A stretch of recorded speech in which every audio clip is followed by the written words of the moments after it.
This isn't a retro-themed channel by any means. I talk about retro handhelds often, but I also talk about the modern stuff, which frankly matters just a little bit more to me at least.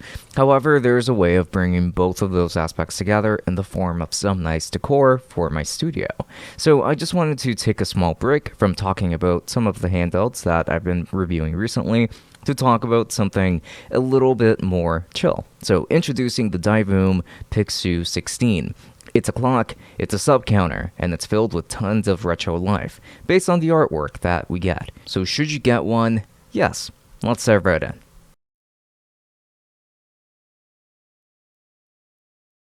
So let's start off with an unboxing. So inside of the box, you're going to find some extra padding, but what matters here is obviously going to be the unit itself, the instructions, the USB-C cable for power, and some stickers too. It's a simple unboxing, but let's get straight into the actual product review. The exterior design consists of plastic, but it is a very strong plastic for the entirety of the build. It's pretty simple, really. It's a frame that you would set on a table or desk, and it has a kickstand on the back that you would attach like so. You would also have to make sure that you always keep it plugged in so that it can stay powered on, as it's not battery powered like I thought it was at first. So once you turn that on, you will be greeted by this 16:16 display that is quite colorful and very pretty to look at. It gets really bright too, though this will be indoors at all times, so that's not too important either. But regardless, this is clearly a high quality display.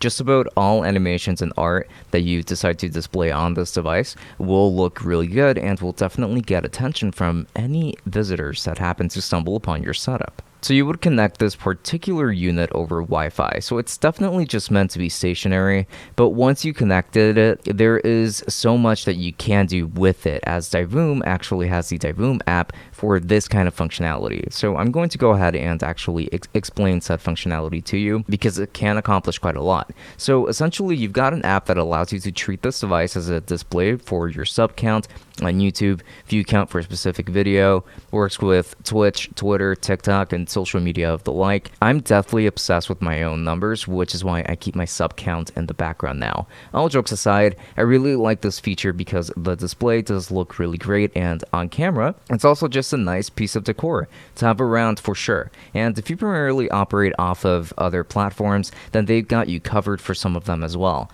But that's not all. They have this entire store, or browser I should say, with a ton of different animations that look really nice here too. So if you're not a content creator, there is a lot more here to look at still. You've got a lot to explore here, and this can behave as a cute little pixel art clock, an alarm, a calendar, you name it. It is for a lot of different purposes. Now, if you're feeling especially frisky, then there is the ability to make your own animations to put on frame. You can get pretty creative with this space, so I do encourage you to give it a try because it is actually really cool. However, I do wish that this worked over Bluetooth because I don't have Wi-Fi where I plan on keeping this, which is right here in the studio, so I can only set it and forget it or refresh it every now and then. I also wish that this was battery powered because it would allow me to use this untethered overall, so that would be cool functionality to add in the future. Also, a tripod mount for this would have been incredible, as I would have included this in a variety of different ways in my setup versus just keeping it on the table, for example. But that's pretty much it. This is a really cool piece of decoration for your setup, and while it's not perfect, it is pretty close considering what it does, and it's not too expensive either, which I can always appreciate. So you can purchase your own through the link below, which is not affiliated at all, so I don't get a commission from this. Just know that it is a cool product, and I think that you will be happy with it. Now, the next video is going to be on the Anbernic on the RG353M, so I very much look forward to seeing you for that one. So this has been Francisco from Tech Summit. Please make sure to follow me on Instagram as well, and on my vlogging channel if that is something that you are interested in. I'm going to be leaving links down below to both of those. But until next time, have a good one, and yeah, enjoy.